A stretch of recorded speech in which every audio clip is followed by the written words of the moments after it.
Friends, आप सभी का हमारे यूट्यूब चैनल पर स्वागत है। आज हम एक नई सीरीज स्टार्ट कर रहे हैं आपकी एडुटीरिया की, जिसमें आपके 5000 प्लस क्वेश्चन आंसर बहुविकल्पी में रहेंगे, जो कि आपके सारे एग्जामों के लिए इंपॉर्टेंट है। फिर वो आपके किसी भी स्टेट का एग्जाम हो, बीपीएससी का एग्जाम हो, एसएससी का हो, रेलवे, बैंकिंग या फिर एनडीए का हो।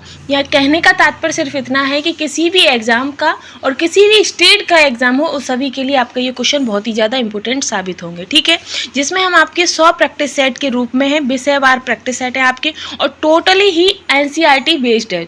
आप सभी को पता होगा कि कितने भी एग्जाम होते हैं उन सब में एनसीईआरटी के थ्रू जो क्वेश्चन आंसर होते हैं उसी का आंसर माना जाता है एनसीईआरटी के थ्रू। तो एनसीईआरटी के थ्रू ही ये सारे क्वेश्चन आंसर है। ठीक है, तो इसमें हमारा आज का पहला प्रैक्टिस सेट रहेगा। ठीक है, तो चलिए हम स्टार्ट करेंगे, अपने पहले प्रैक्टिस सेट पर चलेंगे। फ्रेंड्स, हम आज की सीरीज़ पर चलेंगे। तो आज का हमारा प्रैक्टिस सेट जो है वो 7वां है, जिसमें हमारा पहला क्वेश्चन रहेगा। पहला क्वेश्चन है हमारे प्रैक्टिस सेट का कि निम्न में से कौन मोनोसैकेराइड कार्बोहाइड्रेट नहीं है। तो हमें ये बताना है कि इनमें से वह कौन सा है जो आपका मोनोसैकेराइड कार्बोहाइड्रेट नहीं है। तो आपका आंसर हो जाएगा सुक्रोज। जो सुक्रोज है वो आपका मोनोसैकेराइड कार्बोहाइड्रेट नहीं है। ठीक है, नेक्स्ट क्वेश्चन है कि किस शैली में प्रसिद्ध गया स्थित विष्णुपद मंदिर बना है। जो विष्णुपद मंदिर है तो वो पूछा गया है आपका कहाँ और किस शैली में बना हुआ है। तो ये जो विष्णुपद मंदिर है ये आपका गया में है, और ये जो है आपका ये इनमें से किसी भी में नहीं है, ना ही आपका वेसर शैली है, ना ही द्रविड़ शैली है, ना ही नागर शैली है। इसलिए इसका आंसर हो जाएगा ऑप्शन डी, इनमें से कोई नहीं। ठीक है, आगे हम चलेंगे नेक्स्ट क्वेश्चन पर। तो नेक्स्ट है आपका इसी सीरीज़ में कि ए होल प्रशस्ति अभिलेख की रचयिता कौन है। तो जो ए होल प्रशस्ति अभिलेख है उसके जो रचयिता हैं वो आपके रवि कीर्ति हैं। कौन है? रवि कीर्ति इसके आपके रचयिता है। ठीक है फ्रेंड्स, आगे है कि सतलज और काली नदियों के बीच स्थित हिमालय के भाग को किस नाम से जाना जाता है। तो जो सतलज और काली नदियों के बीच की जो स्थित हिमालय है उसे हम कुमायूं हिमालय कहते हैं। क्या कहते हैं? कुमायूं हिमालय कहते हैं। ठीक है, आई होप आप लोगों को क्वेश्चन आंसर्स पसंद आ रहे होंगे।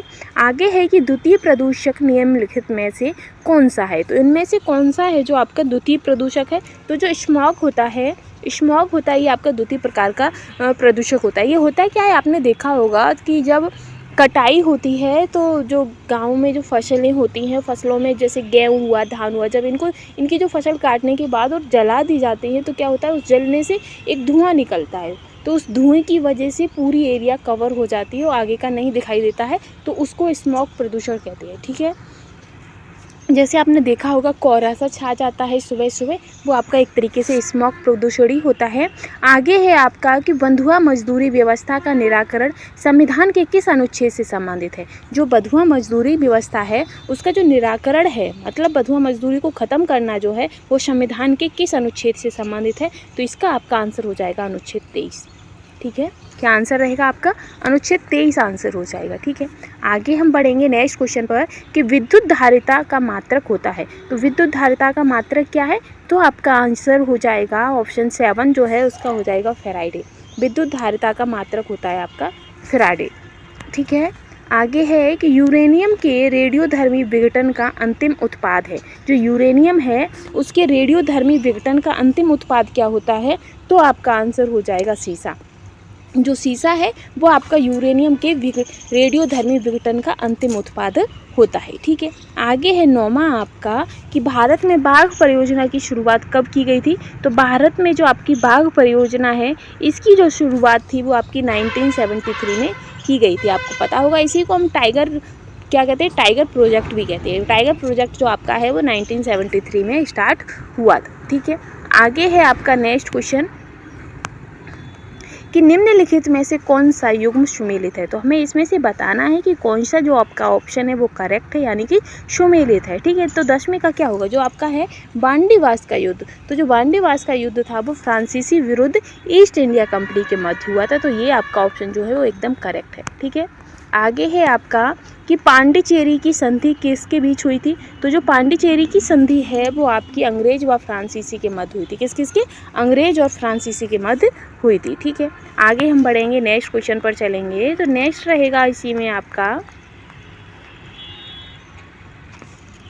नेक्स्ट है कि the economy history of India में धन के निष्कासन के सिद्धांत की व्याख्या की गई है। इस पुस्तक के लेखक कौन है? तो ये इनडायरेक्टली आपसे पूछा है कि the economy history of India, तो इसके लेखक कौन है? तो आपका क्या आंसर होगा? आपका आंसर हो जाएगा रमेश चंद्र दत्त।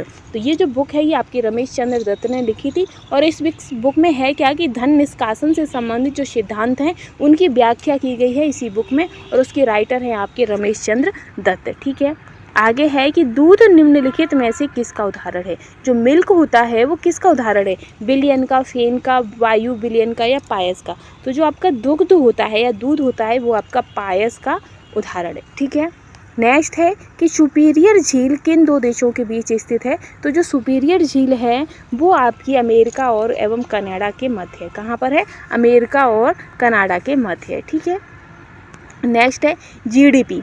जीडीपी का आंकड़ा कौन जारी करता है? तो जो जीडीपी का जो आंकड़ा होता है वो आरबीआई या एसएसओ या नीति आयोग या वित्त सचिव, तो कौन करता है? तो जो आपके एनएसएसओ होते हैं वो आपके जीडीपी का आंकड़ा जारी करते हैं। ठीक है, आई होप आप लोगों को कंटेंट पसंद आ रहा होगा फ्रेंड्स, और अगर आपको हमारी वीडियो पसंद आ रही है तो प्लीज़ चैनल को लाइक शेयर करना बिल्कुल भी ना भूलें और हमारे चैनल को सपोर्ट करना भी बिल्कुल ना भूलें। ठीक है फ्रेंड्स, आगे है आपका कि इनमें से कौन सा नाइट्रोजन स्थिरीकरण में सहायक नहीं है? तो इनमें से वह कौन सा पौधा है जो कि आपका नाइट्रोजन के स्थिरीकरण में सहायक नहीं है? तो वो है आपका धान। ठीक है, नेक्स्ट आगे चलेंगे तो ट्राइसियम यानी कि TRYSEM, तो ये जो योजना है वो निम्न में से किससे संबंधित है? तो ये योजना आपकी किससे संबंधित है? तो इसका आंसर आपका हो जाएगा सी, यानी कि ये ग्रामीण विकास योजना से संबंधित है। ठीक है, आगे है कि निम्नलिखित में से कौन सा देश बाल्टिक देश नहीं है? तो इनमें से वह कौन सा देश है जो बाल्टिक देश नहीं है? तो जो आपका बेलारूस है, बेलारूस आपका बाल्टिक देश नहीं है। ठीक है, इसी के साथ हम आगे बढ़ेंगे कि आधुनिक भारत का प्रथम राष्ट्रवादी कवि किसे कहते हैं? तो आधुनिक भारत का जो प्रथम राष्ट्रवादी कवि है वो आपके कौन है? तो आपका आंसर हो जाएगा हेनरी विलियम डेरोजियो। जो हेनरी विलियम डेरोजियो हैं वो आपके आधुनिक भारत के प्रथम राष्ट्रवादी कवि हैं। ठीक है, आगे रहेगा आपका कि कौन व्यक्ति तीनों गोलमेज सम्मेलन में उपस्थित नहीं थे? तो इनमें से वह कौन से व्यक्ति हैं जो तीनों ही गोलमेज जो सम्मेलन हुए थे उसमें उपस्थित नहीं थे? तो वो आपके हैं मोहम्मद अली जिन्ना। एक गोलमेज संबंधित से आता है गांधी इरविन, तो जो कि गांधी जी और इरविन के मध्य गोलमेज सम्मेलन हुआ था। कब हुआ था? तो वो 1931 में हुआ था। ठीक है, इसी के साथ हम आगे बढ़ेंगे कि इनमें से कौन सा विषय समवर्ती सूची के अंतर्गत नहीं आता है? तो 21 में आपका जो पंचायती राज है, पंचायती राज जो है वो आपकी समवर्ती सूची के अंतर्गत नहीं आता है। आगे है कि जल में वायु का बुलबुला किसकी भांति व्यवहार करता है?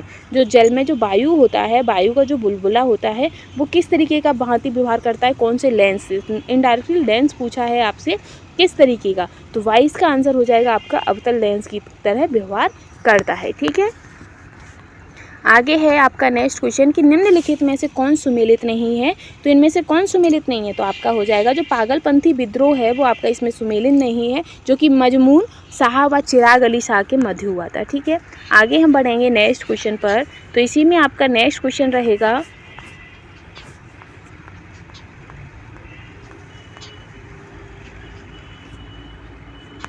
नेक्स्ट है आपका कि निम्नलिखित युद्ध को कालक्रम के अनुसार व्यवस्थित करें। जो ये आपके युद्ध दिए गए हैं जैसे वांडीवास का युद्ध, वेदरा का युद्ध, प्रथम कर्नाटक आंगल मासूर युद्ध, तो इन सभी का हमें कालक्रम बताना है, कब कौन सा पहले हुआ था उसके बाद कौन सा हुआ है। ठीक है, तो जो आपका है कि तो सब इनमें आपका जो कर्नाटक युद्ध है वो पहले हुआ था। ठीक है, उसके बाद आपका वेदरा का युद्ध हुआ था, फिर वांडीवास का, फिर प्रथम आंगल मैसूर युद्ध। तो 2 हो गया, 3 और 4, 2 3 1 4। ठीक है, ऑप्शन डी इसका करेक्ट हो जाएगा। आगे है कि किस बौद्ध संगति के अनुसार अभिधम्म पिटक की रचना की गई थी? जो अभिधम्म पिटक है उसकी रचना किस बौद्ध संगति के दौरान की गई थी? तो 25 का हो जाएगा। तृतीय बौद्ध संगति के अंतर्गत आपकी अभिधम्म नीति यानी अभिधम्म पिटक का रचना की गई थी। ठीक है, आगे रहेगा आपका नेक्स्ट क्वेश्चन 26 निम्नलिखित में से निम्नलिखित घटनाओं का सही कालक्रम है। तो इन जो घटनाएं हैं इनका सही कालक्रम क्या है? तो 26 का आपका आंसर हो जाएगा, यानी कि अगस्त प्रस्ताव था, फिर उसके बाद व्यक्तिगत सत्याग्रह था, फिर क्रिप्स मिशन, फिर भारत छोड़ो आंदोलन। ठीक है, तो आपका ऑप्शन जो ए है इसका करेक्ट हो जाएगा। 26 का ऑप्शन ए आपका करेक्ट है। ठीक है, इसी के साथ हम नेक्स्ट क्वेश्चन पर चलेंगे। तो नेक्स्ट क्वेश्चन में आपसे पूछा गया है कि निम्नलिखित में से कौन सी नदी विषुवत रेखा को 2 बार काटती है। तो इनमें से वह कौन सी नदी है जो विषुवत रेखा को 2 बार काटती है। तो जो आपकी कांगो नदी है वो विषुवत रेखा को 2 बार काटती है। ठीक है, नेक्स्ट क्वेश्चन है 28 कि कार्टाजेना प्रोटोकॉल का संबंध किससे है। जो कार्टाजेना प्रोटोकॉल है उसका संबंध किससे है। तो 28 का क्या होगा, इसका संबंध जो है वो आपका जैव सुरक्षा से। किससे है, जैव सुरक्षा से। ठीक है, नेक्स्ट रहेगा इसी में कि चश्मे के लेंस किस कांच से बनाए जाते हैं। तो जो चश्मे के लेंस हैं वो आपके क्रुक्स कांच के बनाए जाते हैं। किसके बनाए जाते हैं, क्रुक्स कांच के। ठीक है, आगे है कि निम्नलिखित नगरों में से किस एक नगर का संबंध महावीर से नहीं है। तो महावीर से संबंध किसका नहीं है वो आपको बताना है। तो 30 का आंसर हो जाएगा डी। जो लुम्बिनी है, लुम्बिनी में जो जन्म हुआ था वो आपके महात्मा बुद्ध का हुआ था। ठीक है, इसीलिए ये आपके बुद्ध से संबंधित है, महावीर से नहीं। तो इसका आंसर क्या हो जाएगा, ऑप्शन डी इसका करेक्ट आंसर है। ठीक है, आगे है नेक्स्ट क्वेश्चन आपका कि निम्न में से कौन सही सुमेलित नहीं है। तो इनमें से कौन सा है जो आपका सही सुमेलित नहीं है। तो चंदेल।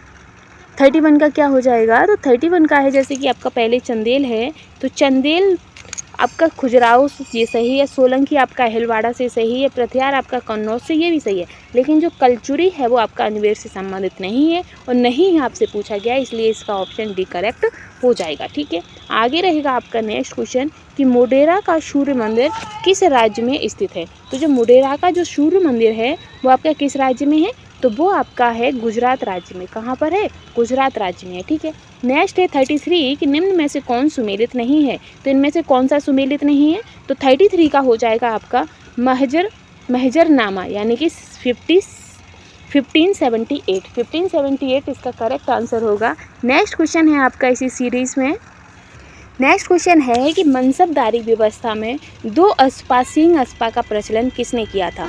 तो जो आपकी मनसबदारी व्यवस्था है और उसमें जो दो अस्पा सिंह अस्पा का जो प्रचलन है वो किसने किया था। तो इसका 34 का जो रहेगा आपका आंसर हो जाएगा जहांगीर। क्या होगा, जहांगीर आंसर हो जाएगा। ठीक है, फिर है 35 कि चौसा का युद्ध कब हुआ था। तो जो आपका चौसा का युद्ध है तो वो आपका 1539 में हुआ था। कब हुआ था, 1539 में। ठीक है, इसी के साथ आपका नेक्स्ट क्वेश्चन है कि निम्न में से कौन सा विकल्प बंधनों की क्रियाशीलता के सही क्रम में दर्शाता है। तो इनमें से कौन सा विकल्प है जो कि बंधनों की क्रियाशीलता के सही क्रम में दर्शाता है। तो 36 का आंसर हो जाएगा आपका एकल बंध, द्वि और त्रिबंध। ठीक है, आगे रहेगा आपका नेक्स्ट क्वेश्चन। नेक्स्ट है कि निम्न में से किस अंग में आवश्यकता से अधिक शर्करा या कार्बोहाइड्रेट ग्लाइकोजन के रूप में संचित कर रहती है। तो 37 जो है उसका हो जाएगा यकृत। जो यकृत होता है उसमें आवश्यकता से अधिक शर्करा या कार्बोहाइड्रेट ग्लाइकोजन के रूप में संचित रहती है। ठीक है, नेक्स्ट है कि किस योजना काल में 14 बैंकों का राष्ट्रीयकरण किया गया था। तो वह कौन सा योजना काल था जब आपका 14 बैंकों का राष्ट्रीयकरण किया गया था। तो 38 का आपका हो जाएगा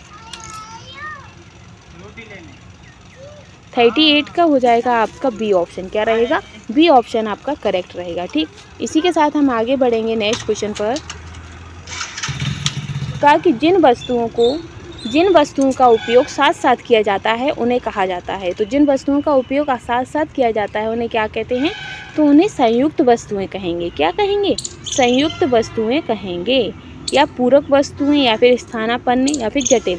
तो उनको आंसर हो जाएगा आपका पूरक वस्तुएं। ठीक है, नेक्स्ट 40 क्वेश्चन में पूछा है कि भारतीय मानक समय रेखा किस राज्य से होकर नहीं गुजरती है। नहीं गुजरती ये हमसे पूछा है। तो ये जो आपकी रेखा है हिमाचल प्रदेश से नहीं गुजरती है। ठीक है, आगे हम बढ़ेंगे नेक्स्ट क्वेश्चन पर।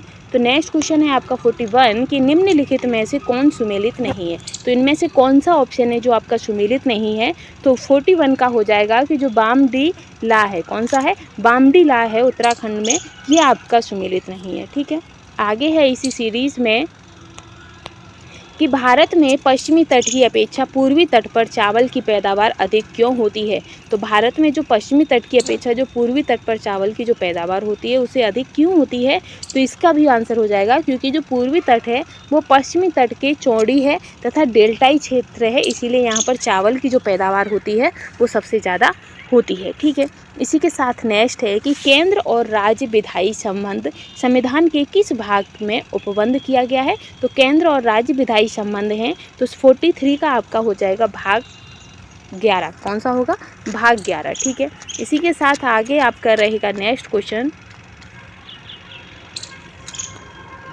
नेक्स्ट है आपका कि राष्ट्रपति पर जो महाभियोग की प्रक्रिया है आरंभ करने के लिए कितने सदस्यों के हस्ताक्षर होने चाहिए, कितने सदस्यों की सहमति चाहिए उस पर, तो 44 का हो जाएगा आपका। जो सदन आरोप लगाया है उस सदन का 1/4, यानी कि जौन सा सदन वो राष्ट्रपति पर आरोप लगा रहे हैं उस सदन के 1/4% यानी कि 1/4 भाग उसके लिए सहमति होनी चाहिए। ठीक है, आगे रहेगा आपका कि 45 है कि निम्न में से किस परिस्थिति में किसी संसद सदस्य की सदस्यता समाप्त हो जाती है, तो किस परिषद में, तो 45 का हो जाएगा आपका कि ये जितनी भी आपकी जो कंडीशंस दी गई हैं इन सभी परिस्थितियों में किसी सदस्य की जो संसद सदस्य की जो सदस्यता होती है वो समाप्त हो जाती है। ठीक है, आगे रहेगा कि भारत के राष्ट्रपति को हटाया जा सकता है, तो भारत के राष्ट्रपति को कैसे हटा सकते हैं, तो भारत की संसद के द्वारा राष्ट्रपति को हटाया जा सकता है। ठीक है, नेक्स्ट है कि किस अनुच्छेद के अंतर्गत राज्य निर्वाचन आयोग का प्रावधान किया गया है,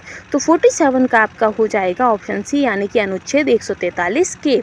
ठीक है, आगे है कि किस संविधान संशोधन में पिछड़े वर्ग संबंधी आयोग का प्रावधान है, तो वो आपका है 102वें संविधान संशोधन। ठीक है, इसी के साथ आगे है आपका कि history of the freedom movement in Bihar के लेखक कौन है, तो history of the freedom movement in Bihar के जो लेखक हैं 49 का आपका हो जाएगा के दत्ता। जो के दत्ता हैं उनकी ये पुस्तक है। ठीक है, आगे है कि मानव विकास सूची निर्माण में निम्नलिखित में से कौन जुड़ा हुआ है, तो जो मानव विकास सूची निर्माण में आपका कौन ज्वाइंट है, तो अमर्त्य सेन जुड़े हुए हैं। ठीक है फ्रेंड्स, अब इसी के साथ जो आपके इससे संबंधित कुछ हम प्रत्येक सीरीज आपको कराते हैं, उसके बाद कुछ इंपॉर्टेंट तथ्य भी कराते हैं जो कि आपके एग्जाम पॉइंट से इम्पोर्टेंट होता है। ठीक है, तो अभी इसमें है कि मौर्य वंश की स्थापना किसने की थी, तो आप सभी को पता होगा कि जो मौर्य वंश की स्थापना है वो चंद्रगुप्त मौर्य ने की थी। ठीक है, फिर है कि जस्टिन ने चंद्रगुप्त मौर्य को सेंड्रोकोटस कहा था। अब क्वेश्चन आता है कि चंद्रगुप्त मौर्य को सेंड्रोकोटस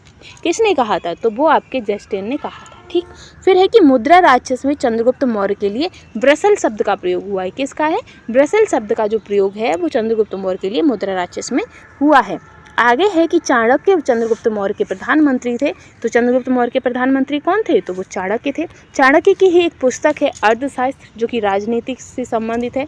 फिर है कि चंद्रगुप्त ने 305 में सेल्यूकस निकेटर को हराया था, तो जो सेल्यूकस निकेटर थे उन्हें चंद्रगुप्त ने आपका 305 में हराया था। ठीक है, इसके आता है कि सेल्यूकस निकेटर का जो राजदूत था वो कौन थे, तो मेगास्थनीज थे। मेगास्थनीज की एक पुस्तक है इंडिका जो कि मेगास्थनीज ने लिखी थी, जिसके अंतर्गत पूरा ही अपने भारत की जो राजनीतिक व्यवस्था वगैरह क्या क्या थी वो सब कुछ उसमें वर्णन किया गया था। साथ ही है कि चंद्रगुप्त मौर्य जैन धर्म का अनुयायी थे तथा इसने भद्रवायु से जैन धर्म की दीक्षा ली थी। अब आता है कि चंद्रगुप्त मौर्य का उत्तराधिकारी कौन था, तो चंद्रगुप्त मौर्य के जो उत्तराधिकारी थे वो बिंदुसार थे। बिंदुसार के उत्तराधिकारी आपके अशोक थे। ठीक है, बिंदुसार को और किस नाम से जाना जाता है, तो अमित्रघात, यानी कि इन्होंने अपने शत्रुओं का नाश कर दिया था। फिर है कि इसे वायु पुराण में भद्रसार भी कहते हैं बिंदुसार को, जैन धर्म में इसे सिंह सेन भी कहते हैं, और बौद्ध विद्वान तारानाथ ने बिंदुसार को 16 राज्यों का विजेता भी बताया था। इसी के साथ आता है आपका अशोक, कि बिंदुसार के उत्तराधिकारी कौन थे, तो अशोक थे, जो कि आप सभी को पता है कि अशोक चक्र उन्हीं के उस पर है, और सबसे बड़े और सम्राट भी हमारे अशोक रहे थे। फिर है कि 269 में मगध की राजगद्दी पर बैठे थे, तो कौन, अशोक बैठे थे। फिर है कि अपने राज्याभिषेक के समय यह अवंती के राज्यपाल थे। पुराणों में अशोक को अशोक वर्धन कहा गया है। ठीक है, आगे है कि मशक्की तथा गुर्जर अभिलेख में इसका नाम अशोक मिलता है, क्या मिलता है, अशोक। भाब्रू अभिलेख में अशोक ने स्वयं को मगध का सम्राट बताया था। ठीक है, नेक्स्ट है कि अशोक अपने राज्याभिषेक के 10वें वर्ष बोध गया तथा 22वें वर्ष लुम्बिनी की यात्रा पर निकले थे। ठीक है, इसी में आगे आपका आएगा कि 261 में कलिंग का आक्रमण पर इसकी राजधानी तोशिल पर अधिकार किया था। अब क्वेश्चन आता है कि अशोक ने कलिंग पर कब विजय प्राप्त की थी, तो अशोक ने कलिंग पर आपकी 261 में विजय प्राप्त की थी ईसा पूर्व में। ठीक है, और विजय प्राप्त कर वहाँ की जो तोशली का पर था अपना अधिकार कर लिया था, और यही वो युद्ध है जब अशोक ने जो युद्ध नीति थी उसे छोड़ दिया था और बौद्ध नीति को अपना लिया था। क्या हुआ, आगे आता है कि जो अशोक थे उन्होंने उपगुप्त नामक बौद्ध भिक्षु से बौद्ध धर्म की दीक्षा ली थी।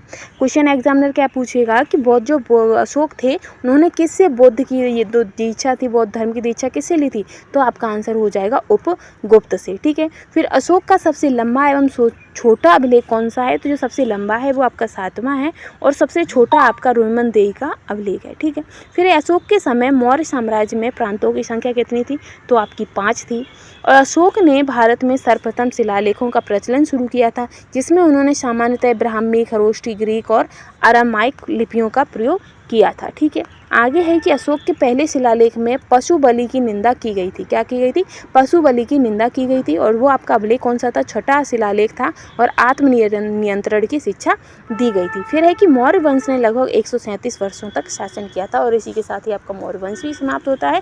और फ्रेंड्स, अगर आपको हमारे द्वारा पढ़ाया हुआ पसंद आ रहा है, कंटेंट पसंद आ रहा है, तो प्लीज़ चैनल को लाइक शेयर करना बिल्कुल भी ना भूलें और हमें सपोर्ट करना भी बिल्कुल ना भूलें। आज के लिए बस इतना ही। नेक्स्ट वीडियो हम फिर कल लेकर आएंगे। आपका नेक्स्ट प्रैक्टिस सेट रहेगा 8वां। तो आज के लिए बस इतना ही। Thanks for watching.